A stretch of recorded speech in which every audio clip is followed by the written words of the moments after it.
Okay, today we're going to talk about Chapter 31, Lesson 2, Watergate and its Aftermath. So, we've been talking about it's Nixon's presidency, and he is starting his second term.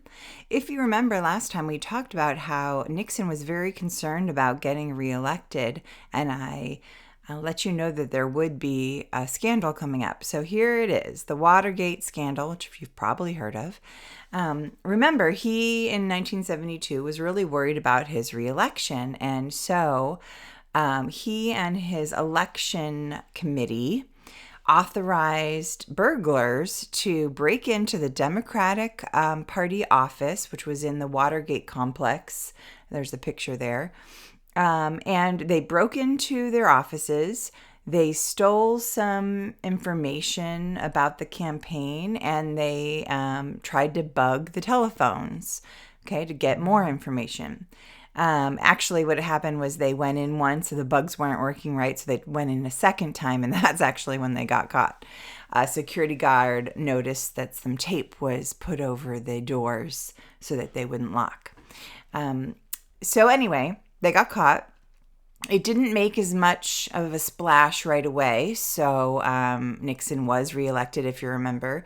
And it wasn't until like the news started, the Washington Post did a big story, and they really are investigating, and the news got bigger and bigger, and then they actually had Senate hearings to decide, was the president involved in this? Did he know about it? Did he authorize it? What did he know? And it turns out they found out with all their investigating that there were secret tapes of all the president's conversations. So they tried to subpoena those tapes, and of course Nixon tried to refuse to give those tapes. He claimed he had executive privilege, a privilege of the executive branch, that they can have confidential conversations, not everything should be released to the public. And so he tried to not give them. He also tried to fire the prosecutor that was going against him, right? He was investigating him. The special prosecutor was Archibald Cox, and he was, even though he was part of the executive branch and, his boss basically was Nixon, it's also your job as a special prosecutor to really try to be independent. And so he was doing his job, and Nixon didn't like it. So he ordered him to be fired. And Nixon's attorney general and the deputy attorney general both said, we're not doing that. That's illegal, right? Which it is definitely overstepping the authority. And so they quit. And so they call that night of everyone quitting the Saturday Night Massacre. And eventually he did find someone who would fire Cox, so he did get fired. In the meantime, while all this is going on, the vice president was in trouble. He had his own totally separate scandal. Spiro Agnew, he ended up getting charged because he took bribes while he was the governor of Maryland before he was vice president. And so he ends up having to resign. So can you imagine being the president and having your own, terrible scandal, and then your vice president also having a scandal? So he resigns, and Nixon chooses Gerald Ford to be his vice president. Okay, so time goes on, and then the Supreme Court finally, says, yes, you have to hand over the tape. Sorry, President, your executive privilege doesn't go that far. And so Nixon does have to eventually hand over the tapes, and there is enough evidence to show that not only did he know about it, that it happened, there wasn't evidence that said he helped plan it, but there was definitely evidence that said he tried to cover it up.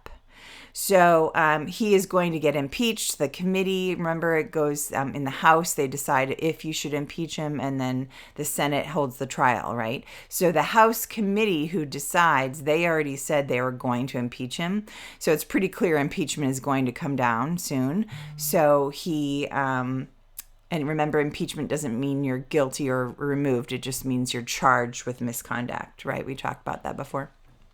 So Nixon does resign, And I have a little video to show you about that where he says he's not a crook, pretty famous. And anyway, so he resigns in 1974. So remember, when he resigns, now it's the vice president who takes over, who is a brand new vice president, right? Gerald Ford, not even elected by the people. He was chosen. Okay, so Ford is now president. That's him on the right there. Ford picks Nelson Rockefeller as his vice president. That's him on the left. He's a well-respected former governor of New York.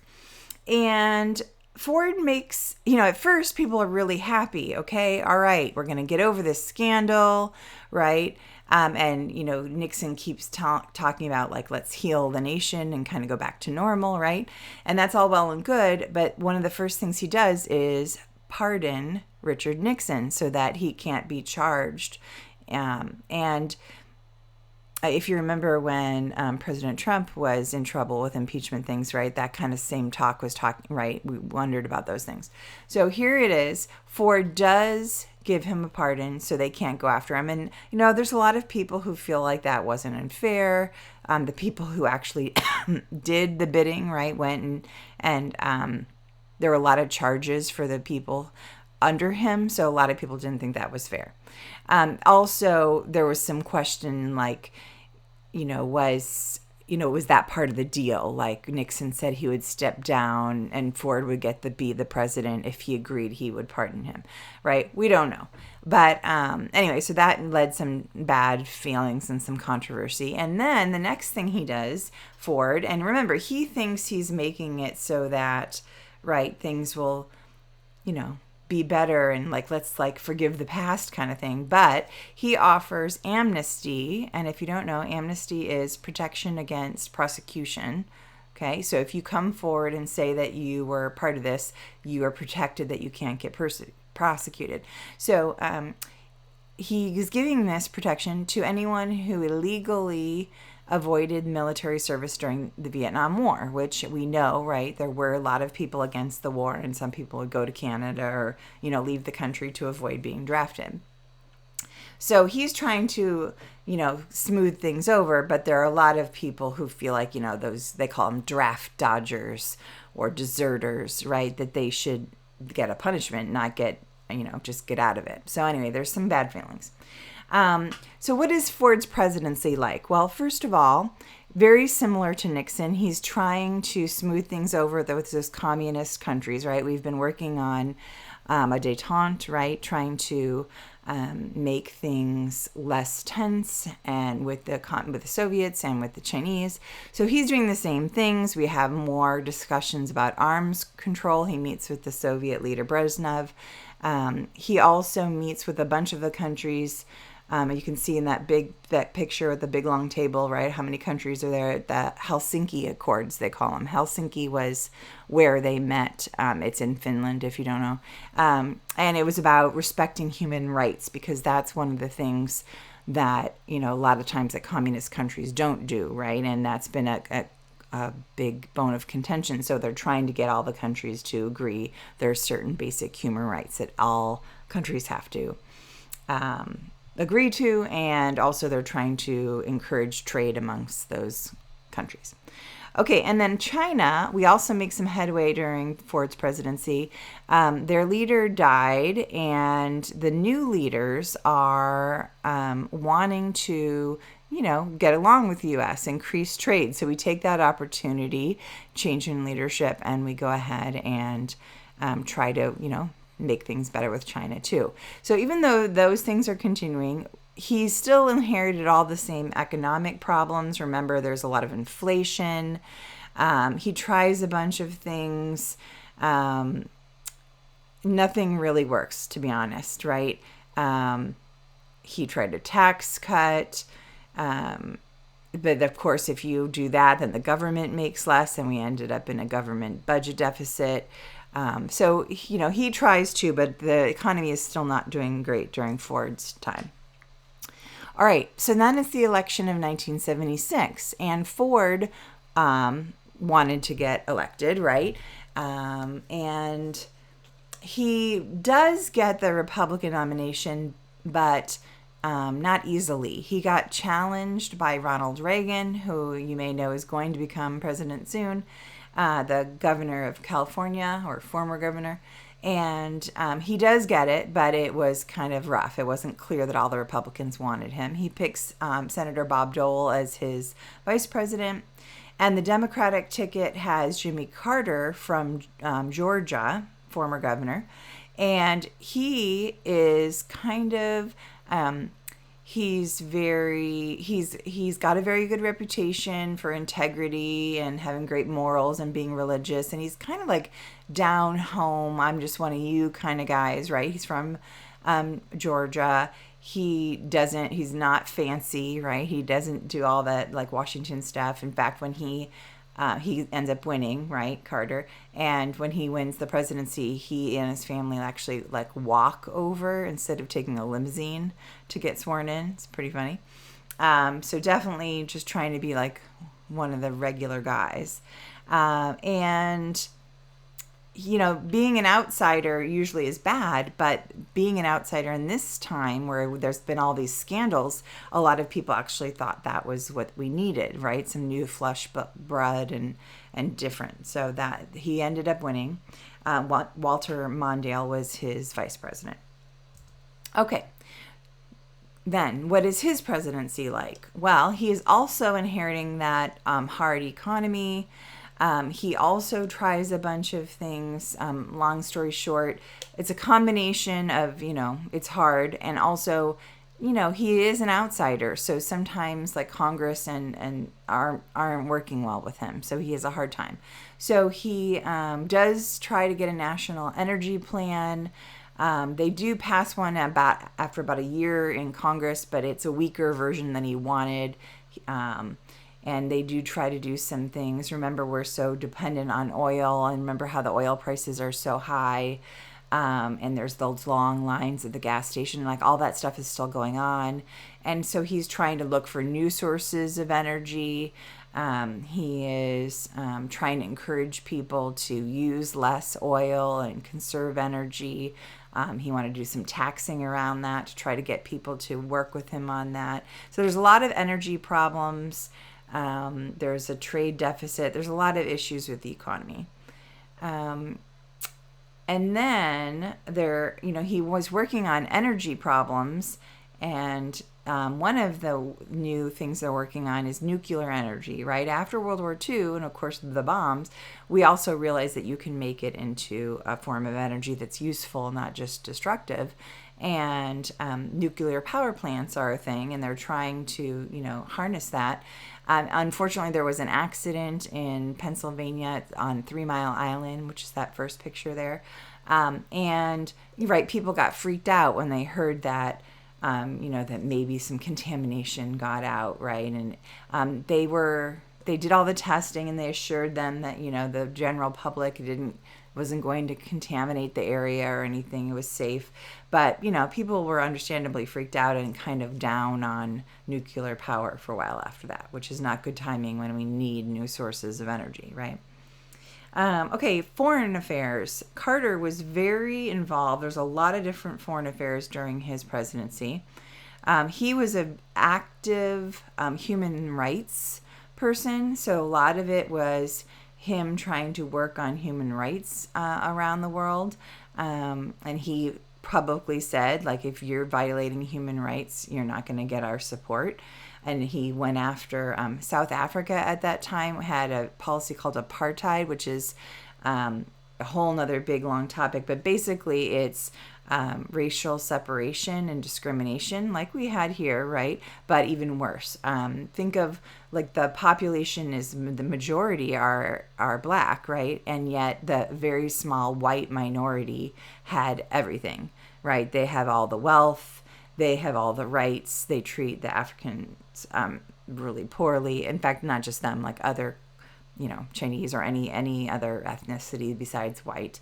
And so it was like a very unfair, and that's all. I can't go into too much info about that, but it was very bad.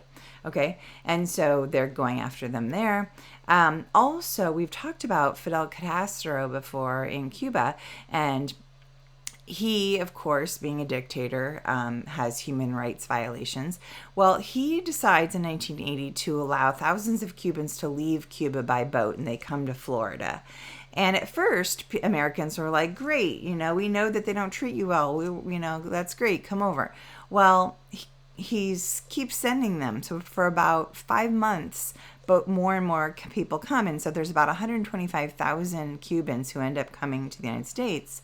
And we find out later that some of the people that he's having come to the U.S., Castro is purposely sending people that are criminals or political prisoners, people that Americans might not be happy about coming. And so then between just the sheer number, right, and maybe competition for jobs and things like that, immigration's always, an issue. People start to turn against, not being so happy that so many refugees are coming. All right, other issues. The Panama Canal, we talked about that a long time ago, right? And now, during Carter's time, he initiates a treaty with Panama to try to gradually give the Panama Canal back over to them. It is their land after all, even though we built it, remember? And so the agreement is they will return it to them by the year 2000, but they all agree that the canal has to remain open for everyone to use. It's, still going to be a neutral waterway, they call it. Okay, and some people didn't like that. They thought they're giving away our power, right, and what we had built.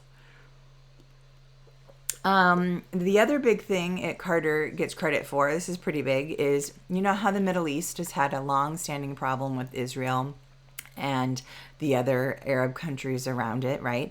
And remember we talked last time about there being fighting with Egypt and a lot of land, disputes. So Carter invites the two leaders, Israel's prime minister and the Egyptian president. So Anwar Sadat is the Egyptian president right there on the left, and the Israeli prime minister at the time. So they meet and they talk for about 2 weeks of negotiations. And if you don't know, Camp David is in Maryland, and it's one of the president's residencies. It's like a vacation house kind of. And they do come to an agreement. So that's pretty amazing considering how hard it has been, right, to get these guys to agree. And so they make a peace treaty temporarily, right? It's not going to work forever, but in March of 1979. So that's really big that he was able to do that. Carter was also working on Soviet relations, and he was about to sign or try to get signed another SALT treaty. Do you remember we talked about that Strategic Arms Limitation Treaty? And it was the second one, and so it's called SALT II, and he had it ready to go, but the Senate was delaying it, not agreeing to the terms. And of course, it never got signed because, unfortunately, the Soviets invaded Afghanistan, and Carter especially, was very angry that they invaded Afghanistan. Their neighbors, they didn't like what was happening in Afghanistan, who was in control, and so they helped to kind of overthrow. There's kind of a whole, background story there, but we didn't like that they went into that country. And so one of the things Carter says is, okay, we and other countries are friends, and you can see on the map there in the blue, all of these countries refuse to go to the Olympic Games, which are being held that summer in Moscow as like a protest, because they will say, if you'll leave Afghanistan, we'll, kind of go back to normal, but they didn't, and so we all didn't go. So the Olympics did happen, but just a lot of the major countries didn't show up. Okay. And right around that same time, unfortunately, things are not going well in Iran. So Iran, the United States, had helped the Shah to build a very powerful military. And, all reports say that this Shah was not really, a nice guy. Like, he was very strict control with his military. And he eventually gets forced out by Islamic fundamentalists. A fundamentalist, if you don't know, is a person who really believes in very strict following of your religion, like to the letter, right? A very literal translation. So that could be any religion, but this one is Islam, right? So Islamic fundamentalists. So they force the Shah to leave, and they take over, okay? And so the Ayatollah Khomeini is the one who takes over as kind of the new leader with this new Islamic fundamentalist regime, right? And of course, they do not like the Americans because we helped the former Shah, stay in power. So with the blessing of the Ayatollah and these Iranian students went and stormed the embassy in the capital, Tehran. And the U.S., embassies are usually sacred, right? Like if you go on an embassy anywhere in the world, you're actually technically like on U.S. soil, right? You're supposed to be not able to go into the embassies. It's kind of like an agreement. And so that was pretty big to go in, and it's like invading, and they took people hostage. And so we were outraged that this happened. And, Carter tried to negotiate and get them back. He ended up trying some very daring rescue that failed, and the soldiers ended up dying. And so to make a long story short, they're going to end up being there for a really long time, 444 days, which I think I put on the next slide. And so it was really tense. And of course, people back home are really feeling like, Carter's not doing a good job getting these guys home. And so it's election time, unfortunately, right then in 1980. So, of course, that issue is going to become a big, point of contention during the election. So it's Jimmy Carter, even though, again, he had a pretty rough time getting his party to agree. Edward Kennedy gave him a pretty good run. So there were a lot of maybe Democrats who, weren't very happy with Carter. And then for the Republicans, we had Ronald Reagan, which I had told you before he was going to end up being, around again. If you didn't know, he was our governor in California, and he was an actor, so he was good on camera, right, and personable, and people thought he was good looking, and so he, does well. And so between his being charismatic and things, and then people being unhappy with all the things, the economy and how Carter's handling things, right, Reagan ends up winning. And not only does he win quite easily, right, look at the electoral votes there, 489 to 49. They also take control of the Senate. And it's been the first time that they've had the Senate since 54. So clearly people are ready for something different, right? They want to change. And it's right after Reagan gets elected that they finally get the release of the hostages too. So that's what that last picture is.